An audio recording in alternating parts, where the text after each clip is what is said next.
And it's part of the anarchist philosophy. If people are starving, you don't write a letter to your congressman. The idea of direct action is that if people don't have enough food, you take it. Welcome to The New Architects. It is August 23rd, 2011, and I am Jason. And I'm Thomas, talking at you from Richmond, Virginia. Yes. About 15 miles from the epicenter of the great August 23rd East Coast earthquake. That's crazy that happened today. I actually got to feel it. Yeah, no, it was real nuts, and I think that but it's been interesting because the Facebook digital world had way more immediate, accurate, and comforting information for people. The AT&T and Verizon just got overloaded really fast with cell phone calls and then shut down service, and that made things really unnecessarily confusing. But people didn't even skip a beat, and people started to make fun of the hysteria almost before the actual hysteria happened. Yeah. So that was another kind of historical moment for cultural zeitgeist, or mass communication, and people being very self-aware with it. One of my favorite images is I survived 8/23/11, and it says down below that in big, austere, strident block letters, "We will rebuild." And the photograph is a white plastic chair and table set in backyards of, you would assume either students or rural working class folk, and one of the chairs has toppled over. And that's the devastating earthquake imagery but that came out I think while the earthquake was still even happening. People were joking on their own reaction and on the self-important hysteria, and maybe kind of the over-sentimental and one-dimensional worldview, kind of like the emotional whitewash of our American cultural conditions. And I was really impressed and entertained. But I was also on the third floor of a building, and it was really actually kind of shocking. I'd been in one earthquake that was the exact same magnitude in Southern California, and this was about the same, if not a little scarier and a little longer. I know people just said 36 seconds, but it felt like a full minute. But again, nobody that was around me, nobody I was with was really panicked. There was just that confusion and kind of people seemed entertained that it happened. Yeah. I mean, because that's the first earthquake that I've ever been in. And it was just one of those moments I kind of feel weird just because things are moving, and I don't know, it kind of makes you feel the same feeling that you have when you're nauseous, but not really. It was right. It was really strange. But the funny thing is, I have a friend who makes T-shirts, and I asked him what he was doing tonight, and he said that he was making T-shirts for the earthquake, and trying to make a buck off of that. But I was like, well, the hurricane's supposed to hit Virginia on Sunday, so he needs to make shirts that say, "I survived the earthquake," and all I got was this hurricane. All I got was this hurricane. Yeah, so I don't know. It's fun times. I think there's a level of I think people just are so tired of how hot and still and stank the summer gets that by the time the hurricane season comes, it's just so exciting to talk about the weather and to feel these giant storms 500 miles south of us suck out all the moisture in the upper atmosphere so that we have these Pacific Northwest-like summer afternoons instead of living in a horrible swamp. Yeah, which is what it generally feels like in the Southeast. But another thing, too, I think people like the fragility, and there's a certain degree of civilization fatigue that we all have, at a psychological level. And I think a lot of times we use humor to try to roll out of it, to try and have this, therapeutic moment where we struggle against all of the things that are supposed to keep us safe. It's one thing about it's an aspect of the cerebration of our species where we get creative by taking risks and being in love with storms and disaster and wanting to feel alive in the face of that. is a huge part of hurricane season in the South. And so that's the way I've always looked at it. And, you know, I know it's a simple analysis, but it's that love of, like, the apocalypse and of our finite selves folding back into the world. It's like the 1-2 punch that the earth has given us this week has made people kind of give a little more light behind their eyes and a little more spring in their step. And that's, imminent death. What's that? Oh, just imminent death. Yeah. I was just taking it to the logical extreme. I mean, I don't think it's a death wish in our culture, but I think it's like it's the sense of vitality and the sense of movement and transformation. And there's so little of that in how mediated our lives are in industrial capitalism, especially, and in merciless, monolithic cultural institutions that are prefabricated to keep us working and exhausted and stressed about things that in the end really don't matter. But these are the things that eradicate all of that trifling everyday stress. Like when you step out of a room and you realize, oh, that was an earthquake. That was cool. Yeah. And maybe that's part of the reason why there is a West Coast mentality that is different from the rest of America. Maybe because the West Coast has people grow up with earthquakes. Yeah. It's as ubiquitous as a thunderstorm here, if not more ubiquitous, and it's something people are kind of ready for. And it's almost like the whole earth as a stress release, and then people kind of have a fugue state where they recognize that they've been stressing out too much, and now they're just going to chillax and make up words like chillax. Yeah, I was like about to say, you just said chillax, man. But I think the funny thing is that analogy kind of falls, not necessarily just earthquakes and how we deal with it. I mean, it's kind of why we started the Architects. But on a social level, we wanted to shake up the way people think about everyday life and highlight people who are doing such things like that. Whether it's fighting to abolish slave chocolate, slave labor, and forced labor everywhere in the world, to people who are, off doing their own thing, building their own communities, and kind of like Twin Oaks, and places like just 100 places across the country. The other places that we wrote about on the New Architects. I think it's really important that not only do we understand how fragile our life is, but also understand how powerful and how strong we can be together, and what the great things that we can accomplish. So it's not always just destruction and death. I know. And we think about how we kind of live in the shadow of these institutions and this cultural and media machine that just heaps praise and celebrates the imperviousness of, the tiny bit of history that America has really been a part of, the 220-some years that this nation state and all of its attendant history, which in every decade of the most recently past century, everything that you can imagine was interpreted in 1,000 different ways. Like the way that we looked at the past changed in such unique ways.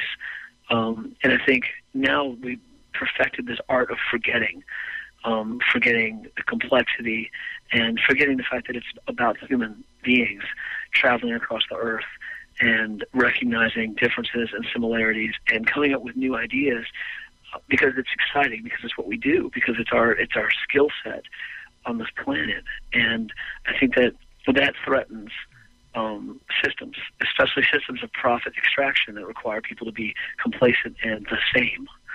So I think what New Architects has been trying to do is to celebrate the strength that it requires to seize this joy and to seize your intellect and your will and your kindness and put that into the world, instead of just stress, numbness, sameness, and separateness, because there's way, way too much of that, and that unfortunately has an equal chance of becoming weaponized in the digital age. But I do think that you and I have both been kind of delighted with how the digital age has opened up revolutionary thought and ways for people to communicate and creative things that people can do across the whole world.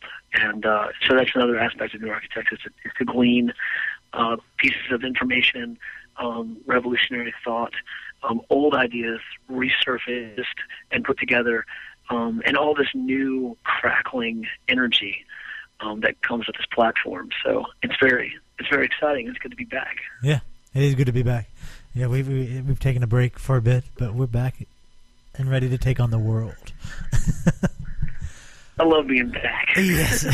Back is a good feeling, even though we're on the phone. Yeah, whatever. It's still kind of back. Yeah, it's the same. It's the same purpose behind it. But the thing is that another reason why this is really important is because within our small community, which is not very small, but within our small community, we work together and try to overcome oppression and corporate power. Everything that tries to destroy our life. Everything that we're trying to do good. There is the counter that we have to fight against. Whether it's corporations polluting our environment, abusing their workers, animals being sent to slaughter. There are people out there that, for whatever reason, I still haven't until this day figured out why they're so hell bent on wanting to propagate evil, I guess, for the lack of a better term. Right, and it's also the banality of evil.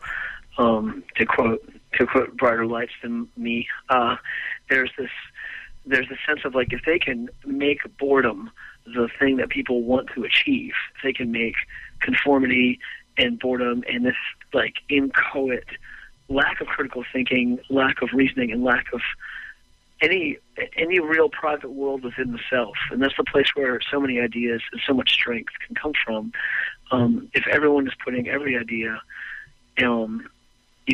from their innermost self into the world, that's how we evolve our civilization, or maybe that's even how we evolve through the dead end that we have currently in our civilizations: mechanized, industrialized, medicated, and absolutely dying and bankrupt and failing economic system that is being lauded like with the same degree of passion and deception and corruption as organized religion, and it's kind of doing the same work.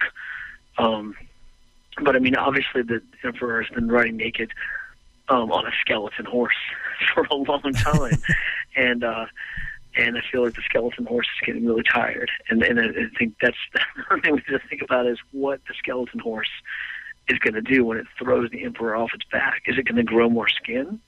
I hope so. Yeah. We just got to keep fighting. I mean, I want to talk about what's that? Oh, we got to. I'm glad you let me take that analogy all the way to the skeleton horse phase, because I don't know if a lot of people would let me do that, and you did. And that's why we're new architects. Yeah, that's what we do. We build new things, I guess. Well, I want to kind of shift gears, but stay in the same vein, and talk about workers and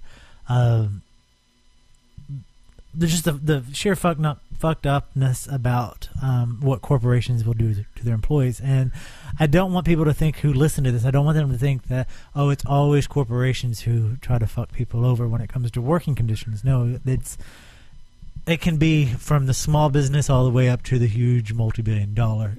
And anytime you see, it can also be like, it's we're getting into like is it reformable, or it can not be reformed? Is the system of production itself always going to be, is there no way to make the equitable, safe, what we call the modern world itself is an ethical and impossible cesspool of inhumane, life-killing, it's like psychopathy written large across the power elites of our species.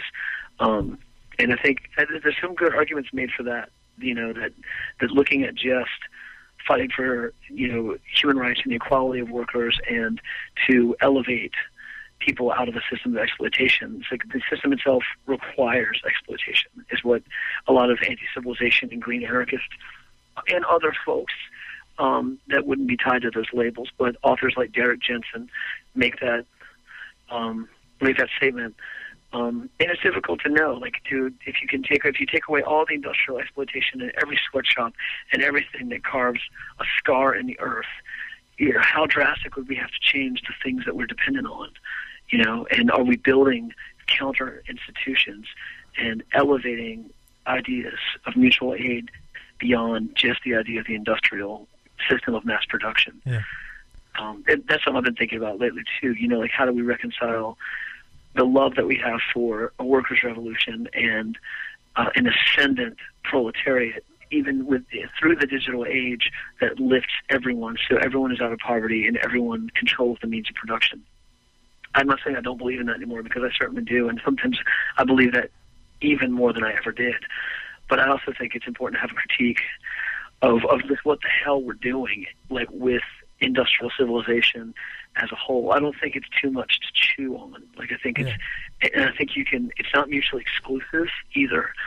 Of course, I don't know how to get all the way to the right synthesis yet, but that's why we have these conversations, I believe. Yeah, definitely. Because it's important to have these conversations, but it's also important to, when we see injustice, that we not only just rely on rhetoric and philosophy, that we actually rely on action. One of the things that I want to bring up real quick is about Hershey's Chocolate. If you've been following the New Architects for a while, you know that Hershey's Chocolate is one of the companies that supports slave labor, child labor, and forced labor in the Ivory Coast. So if you're eating any chocolate that is made by Hershey's, Mars bars, any big corporation chocolate will have slave labor blood in the chocolate. But it goes even deeper than this. Just recently, just this last week, on a news story came out. Let me give some background before I go into this. Okay.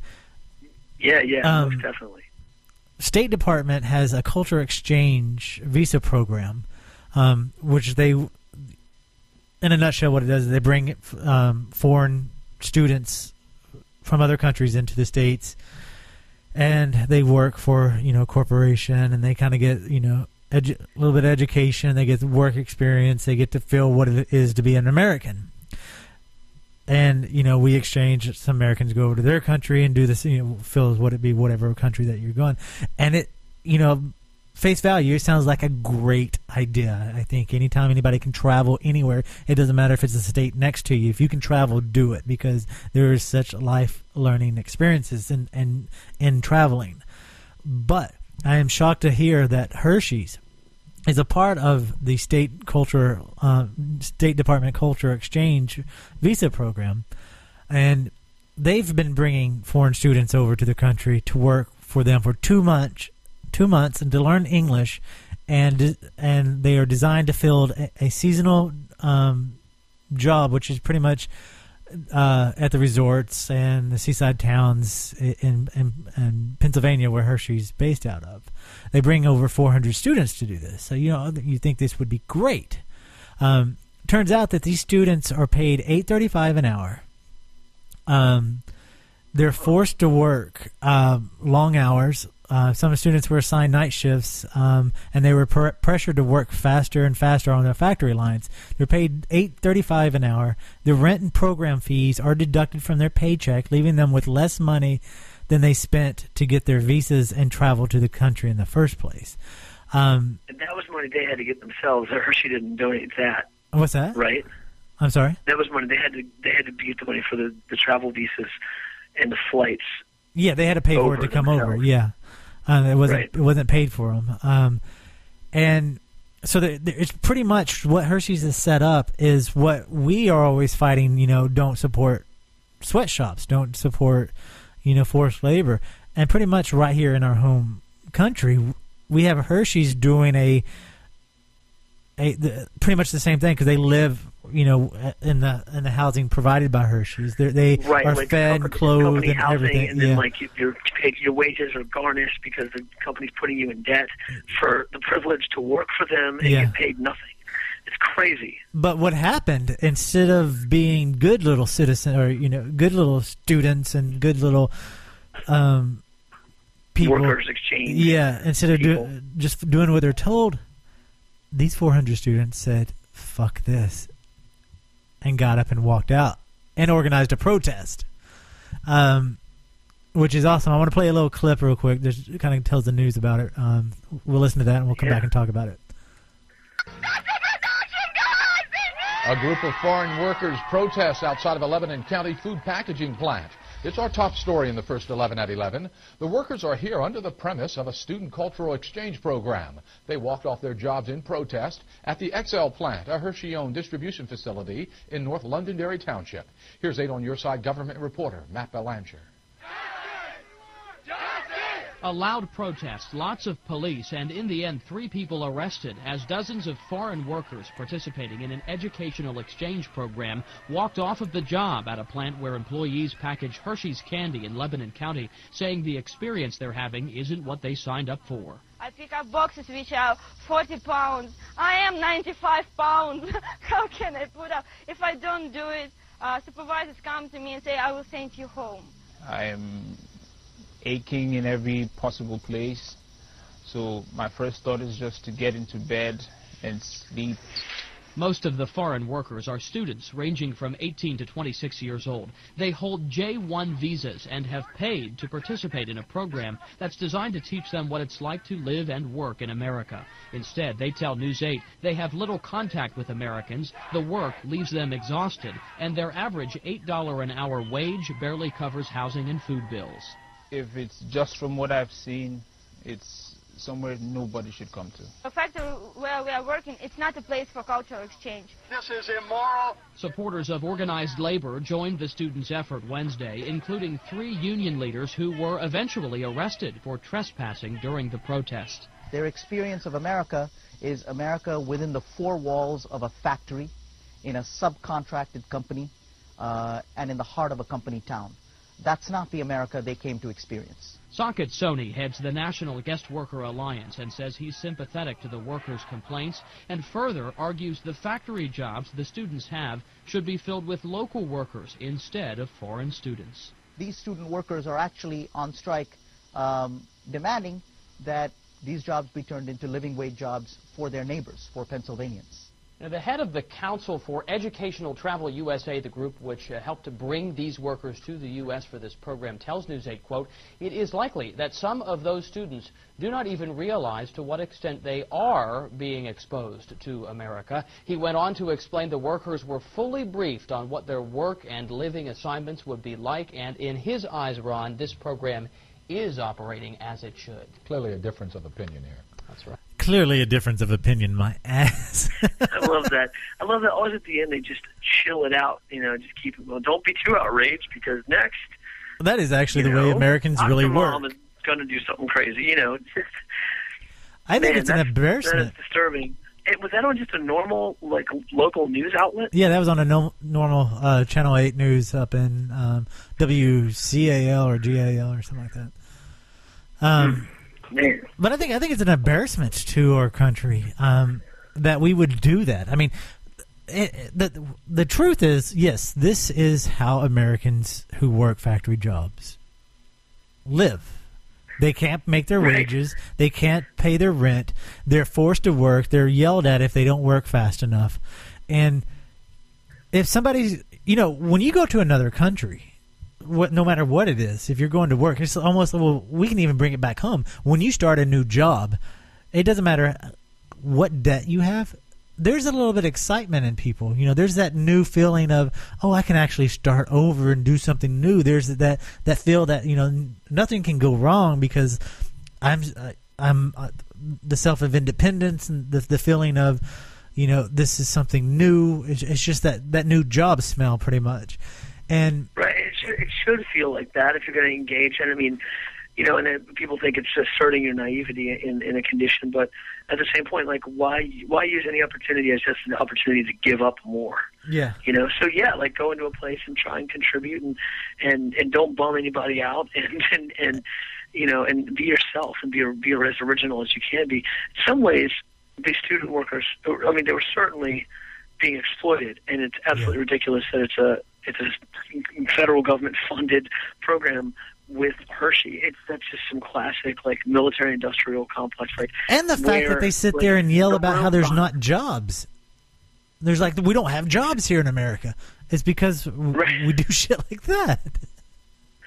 I don't even understand. Like, I mean, probably Hershey's just getting like a nice cut of money from this program from the federal government, and it kind of gives you that sense of like, well, you know, it's like lobbyists help determine policy, which then helps determine, you know, who gets elected, and then the elected people have to kick back to these you know, private for-profit institutions, and then things like this happen, and it's called like, you know, the U.S. government trying to do some good work and, you know, collaborating with a transnational company to bring in workers from other countries under the guise of cultural exchange. It's just so absurd. It's like something that would be on a wonderful comedy sketch, except it's real and it's crazy, and those people should get out of there. But the thing is, like, I think that there's such arrogance with that. Like, they think that the students for cultural exchange would be, you know, that they would come from, you know, countries that we label the third world or the second world, you know, and all of that imperialist arrogance, even liberal imperialism of, well, we're going to give them a chance to learn English and to, you know, experience how the first world works and all that. And on some level, they are getting the $8 an hour, already in debt, like barely treading water, constantly exhausted lifestyle that millions of American citizens go through. But at the same time, they were underestimated because these students come from, you know, places where there is grassroots protest by the poorest people. There's, you know, huge protests, both peaceful and sabotage of, you know, for example, Nigeria, like the, you know, women doing the nudity protests. At the same time, a lot of the pipelines getting bombed and trapped. Like, there's a huge world, I mean, from what we can read about West Africa, of people having an awareness of their exploitation and not allowing to be a part of the machine, even without so many of the resources that people have here. And I'm not assuming all the student workers are from West Africa, but that's what you mentioned. That well, there's some from the Ukraine and Ivory Coast. Yeah, there some of those workers were from the Ukraine and other places. But there's more to this story than just Hershey's. This story is horrible, but there's more to it. Businesses save 8% by using foreign workers because Social Security and other taxes they don't have to pay for those workers.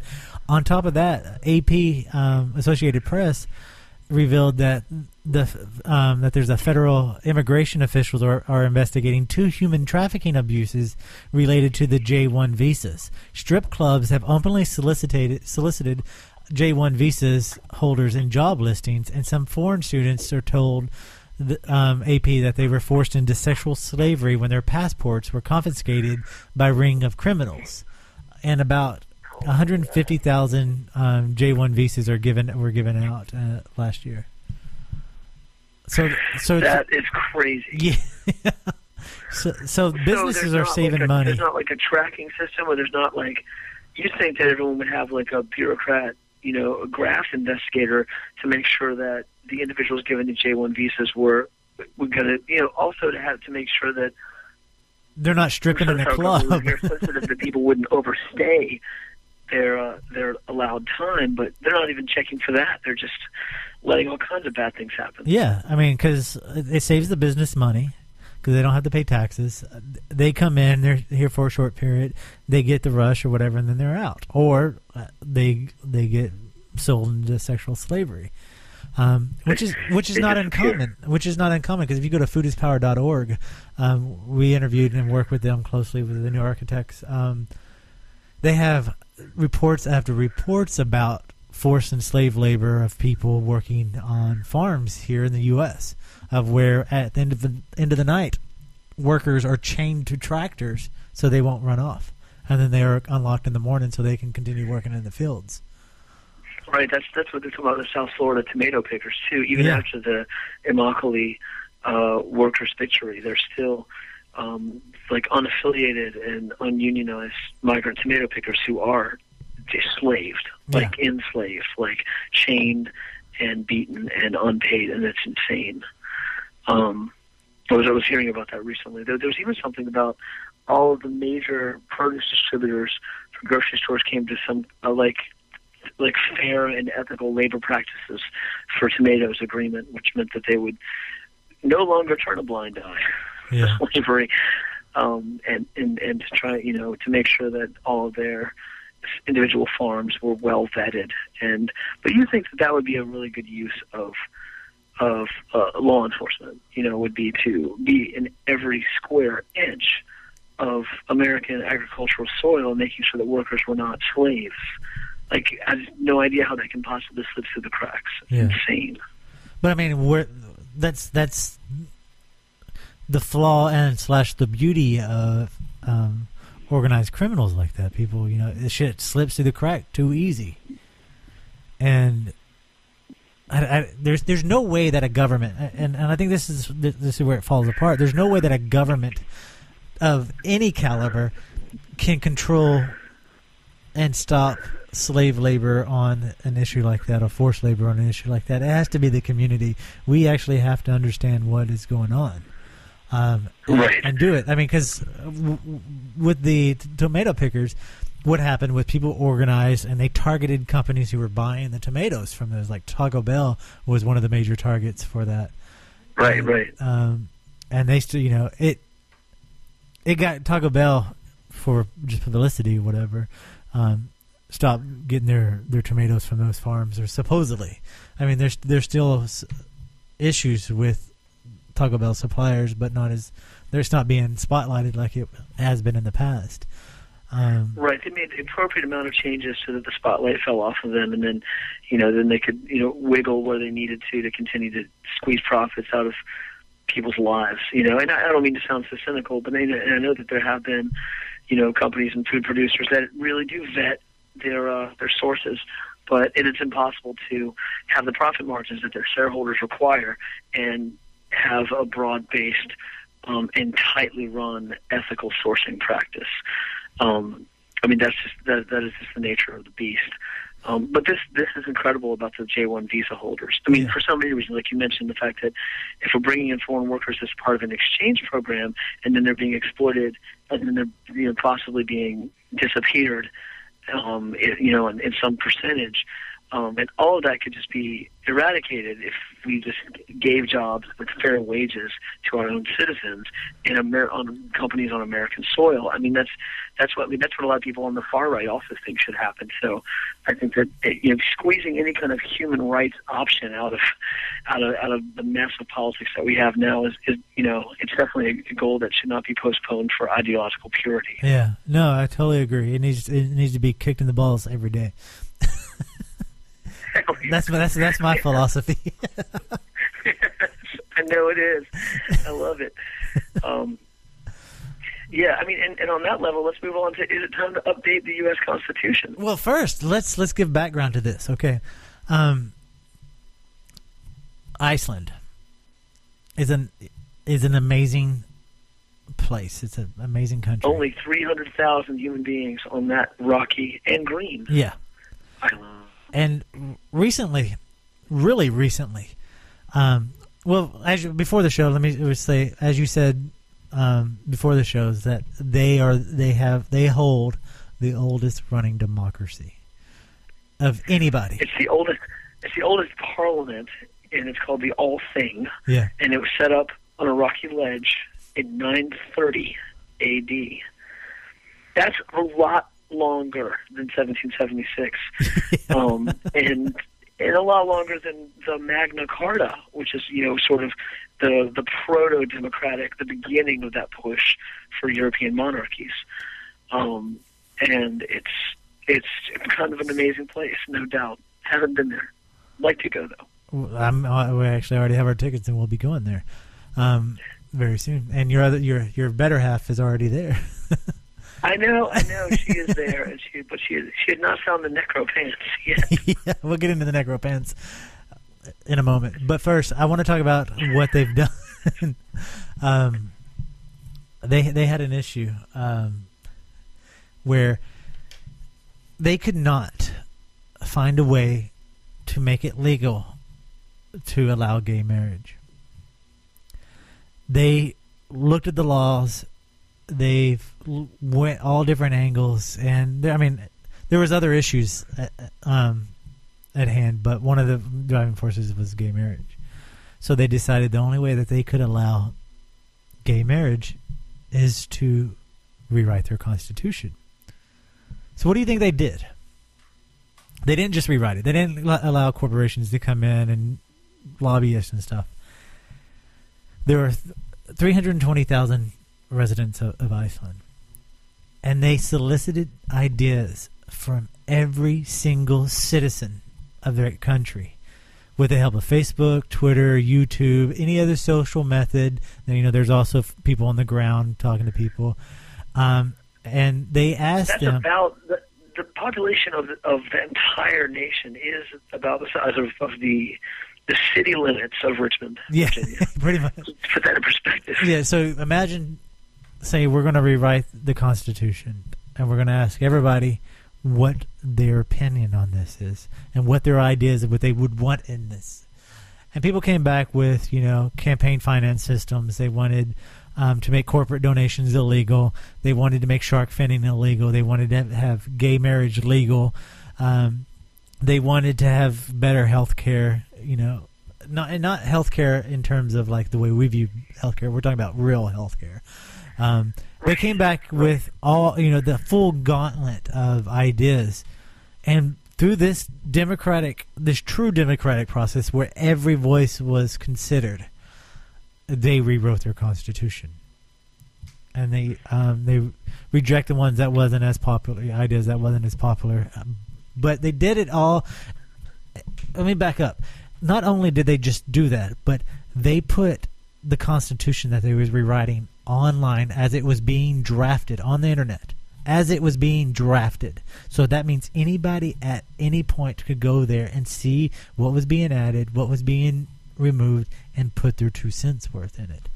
And they did this. That is amazing. It is amazing. And I feel personally the only way right now in this world, the only reason this worked for them is because they have a unique experience in such a small population for a country. Right. And I think that works. And they're also like, I can say, without the fear that there's too much error in this generalization, that they're all probably, the level of education is probably a lot higher and more consistent there than in the 300 million citizens of America. But I think that we can have all these caveats about why this was exclusive to Iceland or why this can only work in Iceland, Well, let me tell you why I think it would only work. Let me tell you why I think it would only work in Iceland is because it is important to every Iceland government official and individual to take in consideration of the other person. I watched a documentary of Iceland made by Icelanders not too long ago, and it was actually a podcast, and the podcast was about their view because 90% of the population still believes in fairies and mystical creatures like that. To the extent that the government will build roads around rock structures because certain members of the community, 90% of the community, believes that they're fairies or dwarves or whatever living in these areas. So instead of bulldozing down the rocks and getting it out of the way so they can put a road, they'll go around it. And when they asked a public official, why did they do this? Why don't they just run down the rock? They said, because we listen to every person in this country, and we take in consideration of their thoughts and their beliefs. And it doesn't make it right or wrong. It just makes us considerate. Right. That's just the science of their society. Yeah. And it's interesting that that's what happens on an island where Christianity just didn't really take. They had some monks. They probably have like a version of the Danish state religion, which is vaguely Lutheran, something like that. I assume is what Iceland's got going on. But you can just feel it that there's not a lot of devout or fundamentalist readings of the Bible. I think that there seems to be a mix of like incredible critical thinking, but also the gifts of the pre-Abrahamic sort of magical realism where it's also been called condescendingly animism. That is probably the base belief system of modern Iceland, is still that the land and they're very spaces protective that we of call non-living matter actually has life and spirit, and the reasons why things inspire us, in nature, isn't just because things are pleasant and things are pretty, but because of something else deeper. And anyone that's ever been in the woods and had what can only be described as some kind of active spiritual feeling about being in nature, or even seeing a damn sunset at the beach or whatever it is, like there is a connection with nature that goes beyond the aesthetic. And I think it's such a gift that their Christianity didn't take. But anyway, that's my sidebar on that. It's definitely, in a nutshell, unique in terms of the way. I mean, when I say unique, I'm not talking about uniquely worldly. I'm saying unique to, parallel to America way of thinking. And the reason I'm making that parallel is to put Iceland up on a pedestal. It's because right now our political system, there is a movement that is kind of underground and that's getting surface now, and it's being picked up by a lot of Republicans, of doing away with the U.S. Constitution or rewriting, giving a revision to our U.S. Constitution. And the reason I started this segment off with Iceland is not to, like I said before, not to put it up on a pedestal. It's a very special thing that happened, and I applaud them for it. But these Republicans, these politicians, are using Iceland as an example of how we as Americans can change our Constitution, how we can change the rules, and they feel that are outdated and that the forefathers did not foresee, and they want to do away with our Constitution. And I'm not, anybody who knows me, and I'm not a big supporter of any party or any Republican Party, or whatever. Right. But the scary thing is, the reason we can't do this in America is because they're not going to ask every single citizen in this country and have an open dialogue to refine this. They're going to ask Hershey's. They're going to ask, BP or whatever big corporation that's going to have their hands in the pocket of the politicians that are doing this, or I should have said that backwards, but they're going to be with the politicians that have their hands in the pockets of the corporations. That's, basically you get like the richest men who, own all of the biggest farms and shipping concerns and, processing warehouses of the 1700s, wanting to make sure that they keep the piece of the pie they have to send back to King George. Yeah. And that is a way you can look at America. It was just another way to distribute wealth to a different bunch of elites. And sure, I'm not trying to say that John Locke and the deist philosophy and all the independent thinking, or even the strange Greek agricultural gentleman farmer mysticism of Thomas Jefferson, like all of that, all those intellectual threads about how America was really started, what kind of eccentric, rich, white genius, weird men wanted to build a country where they could keep the profits that they were sending to Britain. I mean, it doesn't mean that it was only just cynical and about wealth, but it does mean that it's not this thing to be enshrined, and everything that, the reason why American citizens are so controlled and wouldn't allow themselves to ask simple human questions like, hey, this document's kind of old and flawed, and there's a lot of bullshit amendments that don't make any sense, contradict each other constantly. Let's talk about what we all want, each of us. This brilliant idea that is so simple. But if we're taught to enshrine these, that these founding fathers were better than us, that they still know more than we knew, and that they have. And in some levels, there's a lot of ignorance and idiocy and gutlessness and mean-spiritedness in our country right now. So I'm not sure I would. But again, it's if we don't trust each other and we don't build actually take down all these power structures and put them into ourselves as a community. And like, what are we doing here? Like, what is the plan or the point? And I certainly think that, like, arguing the thousands of arguments and nothing can be proved about what the true original spirit of America was.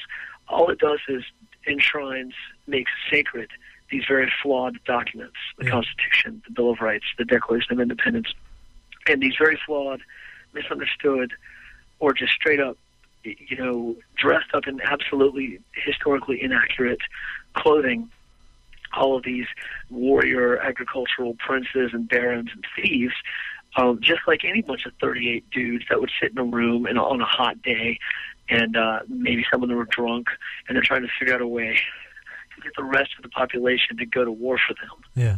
I mean, that's what that shit was about. I mean, there has to be a better ethical foundation to build society on than that. I mean, and I'm sure there was some enlightenment and there were some ideas of human freedom. I'm not trying to disrespect that or be cynical, but we can do even better. I guess I'll put it like that. Like, there's something to be inspired about that, or at least the way that we feel about it now is certainly inspiring for a lot of folks. Whether that's true, we can never know. But we should just move on from sentimentalizing and making sacred this ununderstandable historic moment. And I think that's what this does, what you're speaking about with reforming the Constitution and with bringing the digital age, the power of the individual voice. But we can have real consensus democracy at a community level, and no one can take that power away from us now. I mean, except ourselves and our own laziness. But that's not what's happening. I mean, if that was happening, I would be all for this. But this is not what's happening. The powers that are the same powers that put in the Animal Enterprise Act, the people who are fighting against the workers, trying to take away unions, that are trying to take away our rights to organize, the people who've created free speech zones for protest, the same people who pass laws where if you put chalk on a sidewalk in front of a animal enterprise, that you can be taken away and charged as a terrorist. These are the same people who want to rewrite the Constitution or who want to dissolve it so they can have their own. Their interest is not in the people. Their interest is in their pocketbook. And there's no way, I don't care how romanticized you think the Constitution is or how you think it's not, there's no way that we can support whatever their plan is to do. I mean, right now it's a small movement, but it's growing. We're in an election year. You're going to start hearing more and more about this, and we have to take notice, and we have to make sure that the powers that be, whether, I don't care if it's Ron Paul, Barack Obama, Rick Perry, I don't care who it is, whoever the power that holds the power in their hand, they cannot rewrite this because it's not going to be in the interest of us. It certainly doesn't seem like the majority of Americans would even wouldn't give this idea a very detailed look. Like, they would just think it's either some libertarian crankery or some socialist crankery. No, it's being picked up by the Tea Party people.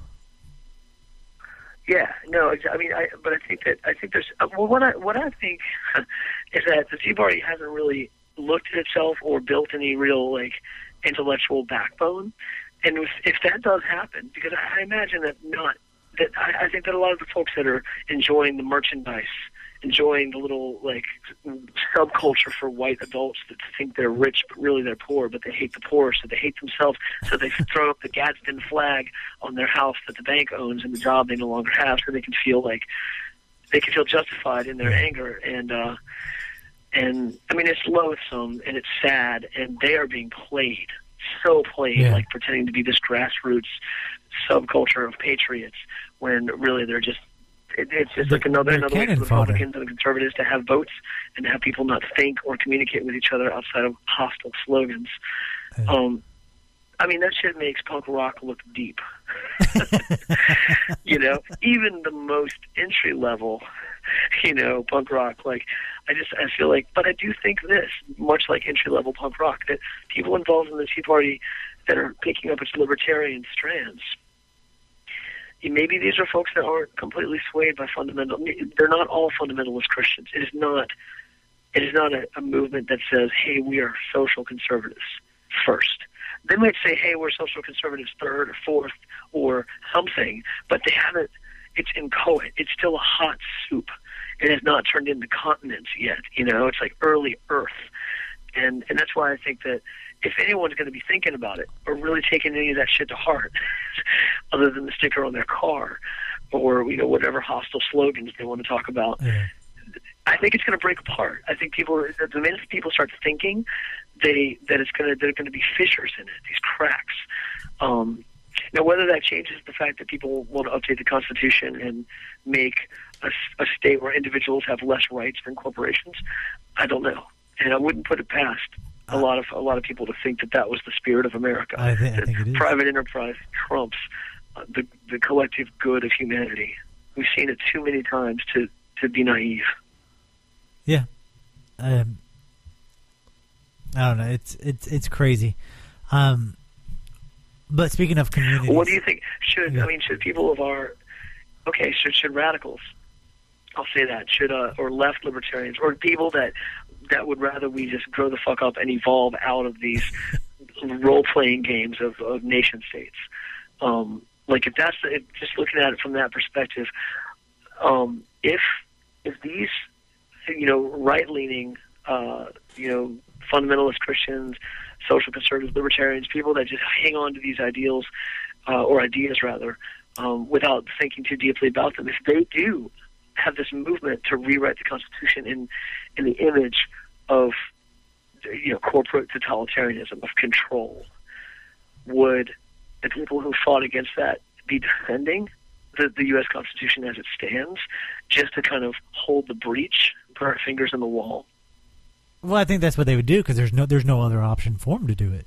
Because if they're fighting to change the Constitution, it's going to be that same argument of what, you don't love freedom? Everybody loves freedom. And if it's either you're going to be on the side of them who want to change it, or there's no other side other than. Or you're on the side of the terrorists who want to keep the U.S. Constitution. But as crazy as that sounds, I can imagine the argument actually going there. It's that manipulation of shifting the ground underneath feet.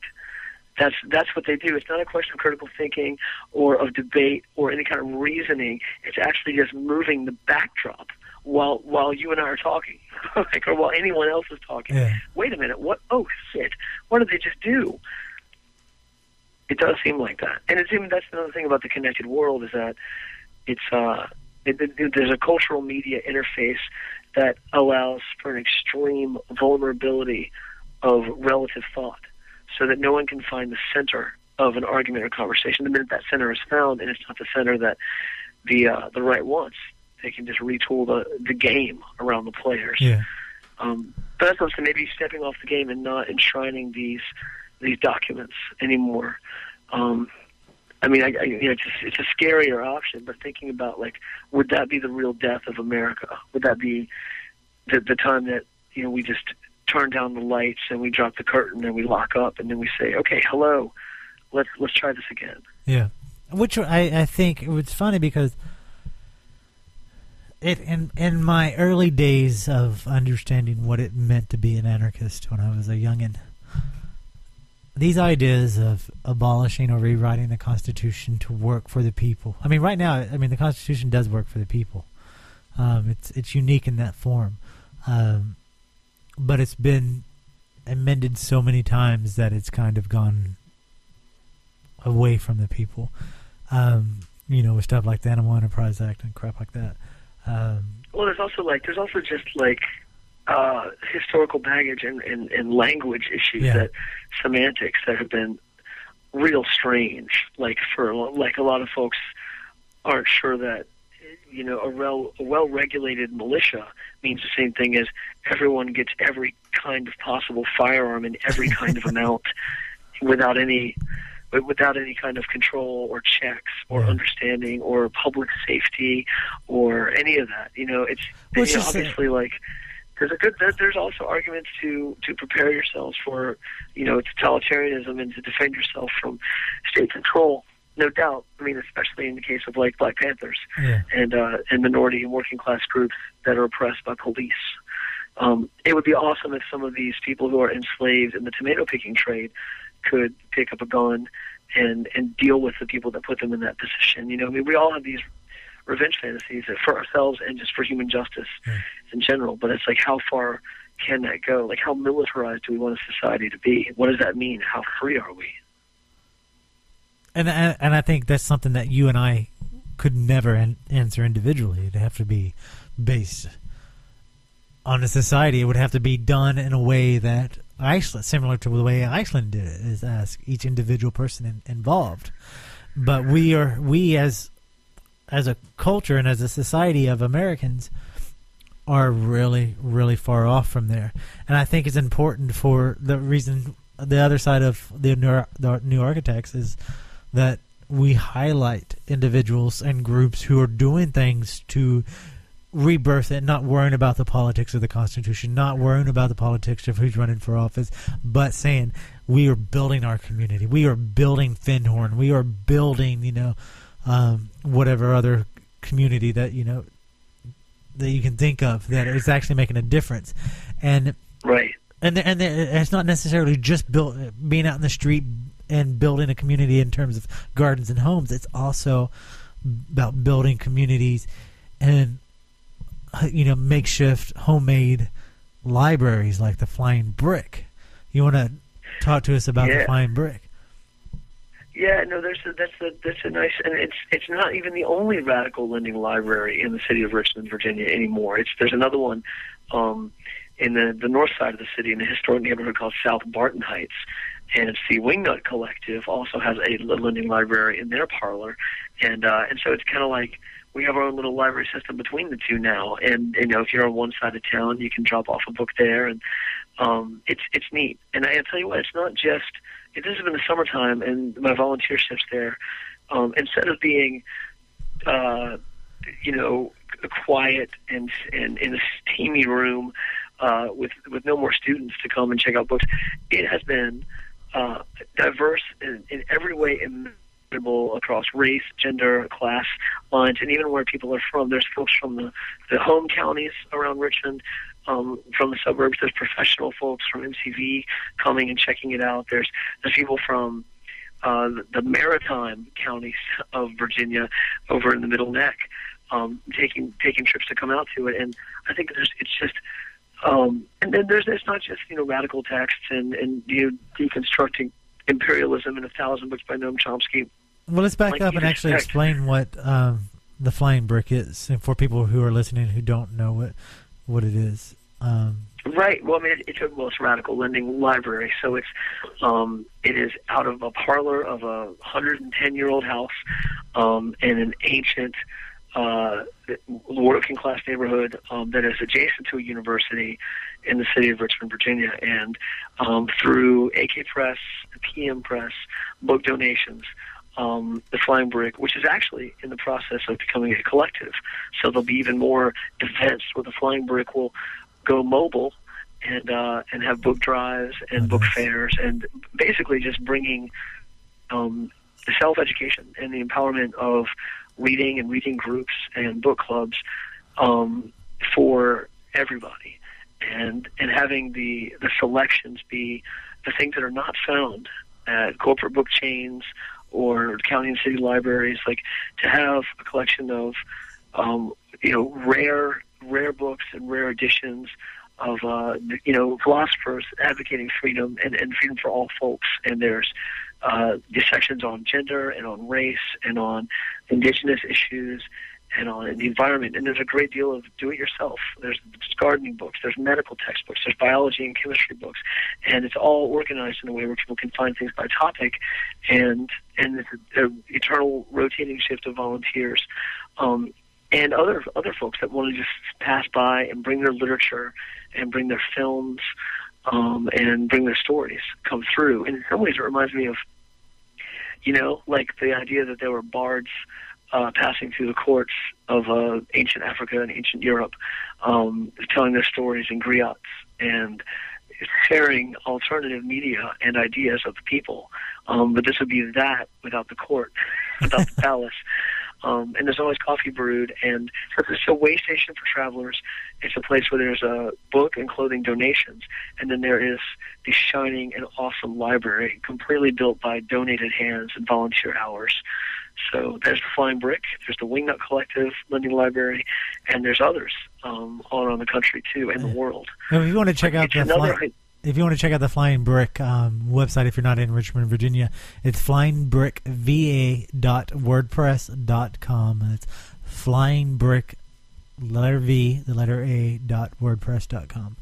But anyway, go ahead. Sorry. What's been inspiring about it for me too is the idea that, like, okay, so how do we build like a deep and resonant community where everyone is encouraging each other to learn and to ask questions and to debate and to, again, like, how do you pass the slogans and the emotional catharsis of finally saying your mind, speaking your piece, marching, like facing down an unpermitted, unpolice protected march, like in a conservative city, finding solidarity with people of all ages and races and backgrounds. But then what do we do after that? Do we just crawl back to our jobs and apartments or wherever we live and, continue to talk about music and sports and despair about politics? It's like there's a psychological and emotional component to having a community that goes beyond, those public moments of unity.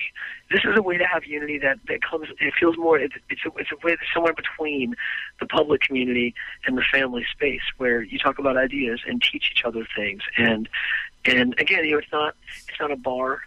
It's not a place where there's going to be like entertainment like loud and pounding in your ears so you don't have to communicate. It's a place where communication is encouraged, or that awesome feeling that probably doesn't happen in very many people's lives anymore, of sitting in a room full of folks who are reading next to each other.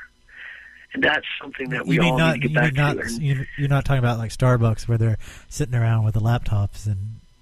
No. I mean, we have two free donated computers for people, but mainly one of them is used to enter in the mighty catalog, the digital catalog of the books, so we know what we have. But mainly it's a place. I mean, it almost feels like it's coming out of another time, when it was actually about community and socializing.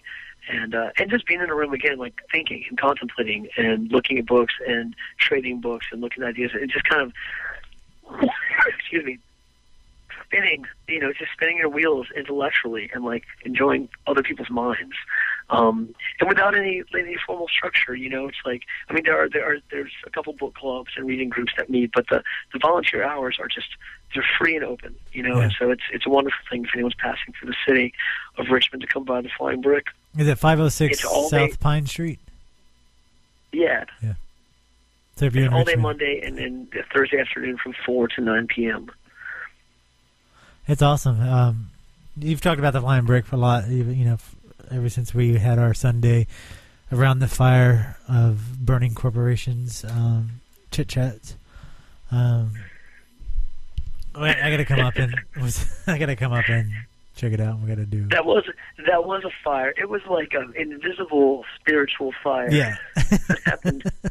that happened in a retail environment where we were paid not a living wage. Definitely not a living wage. But I think that's where a lot of people, if they can have a moment to talk about what really matters, and a lot of people have really good relationships with the people they work with. They have a chance to vent. And a lot of people don't.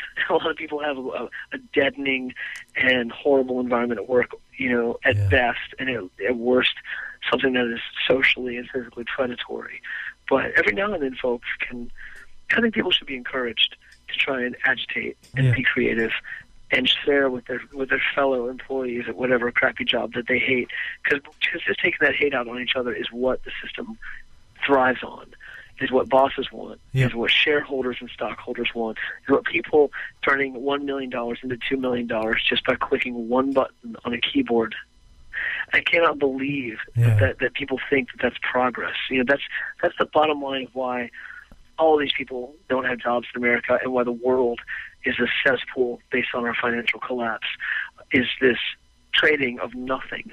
Like, it blows my mind. Yeah. I definitely feel like if a meteor came and destroyed Wall Street and all the stock exchanges and all the bank trusts and securities exchanges and all these loopholes and all these absolutely criminal acts of white collar crime, we would have a nice fresh start. Something that could be slightly more real. Well, even on even a less extreme measure, if the banks stopped tomorrow and if the stock market stopped tomorrow, people would realize that, after the initial shock passed, people would realize that it's not that important. It's not what keeps them alive during the day. It is not what keeps them warm at night. It is not what keeps their love in their hearts for their spouse, whoever that may be, or their friends or their family. It's not the banks. It's not Wall Street. It's not the corporate greed. Because what matters is what happens where you're at when you lay your head down at night and what you've done during the day. I mean, I think there's been, it's almost like a trope of modern literature, and I mean literature meaning cinema and other kinds of entertainment, is the idea of like the depressed and empty corporate trader, and we've even romanticized like the heroic qualities of such an individual. And I mean it's crazy because I mean obviously there's a lot of higher math going into raping the earth. You think about all the different mechanical engineering, agricultural chemistry, all the things that are involved in the bloody footprint of industrial civilization on the planet. But what really keeps the engine burning is the mythologizing of the self-made capitalist entrepreneur, and that does not exist. There is always a back room behind the back room. And then Warren Buffett recently, 80 years old. Yeah, that was amazing. Already been assassinated. That was amazing, right? Yeah. And I love how everybody's just kind of trying to distance themselves and, and call him a whack job because of it. And it's like, what the fuck? Come on, Well, what are you people. going to do? Yeah. I mean, it's kind of amazing. I mean, obviously, it's his final Hail Mary, and, it's probably been inspired by him playing the game, making that money, and then still having a conscience that has not been extinguished. It's something to think about and maybe celebrate, It's definitely comes as a surprise, but it's extremely timely with where the financial collapse is and kind of the death of capitalism. But now it's sort of like, how can we build like a complete biosuit, like it's sort of like the Wizard of Oz. Like, how can we develop such a blustering, entertaining, all-consuming, and hypnotic idea that capitalism still works, and we can have some frantic creature behind pulling the levers, hopefully never to be discovered. I mean, that's the whole like Wizard of Oz like theory of of a revolution where we have to look behind the spectacle. And Warren Buffett is part of the spectacle, and he even helped cut a little window for everybody. Yeah. So it's pretty amazing. Yep, it is pretty amazing. We are running it to the limit at the moment, running out of time. Well, I just want to say thanks for the fine conversation. I hope that people have managed to make it through the whole podcast. Well, if not, there'll be more, and they can pick up on those as well. I think it's possible that you want to break this up in maybe 2 or 3 different episodes. If you wanted, you could do one for each topic, or maybe not. No, we're doing it all at one sitting. one sitting. All right. Well, good. That's true. That's true to the vibe. But I definitely hope that we can inspire some conversation and debate. Yeah. It's just really important, and it's so important to feel. People feel alive when they're listened to, but also when they have a chance to visualize something different than the condition that they're in. And everyone can be their own sovereign.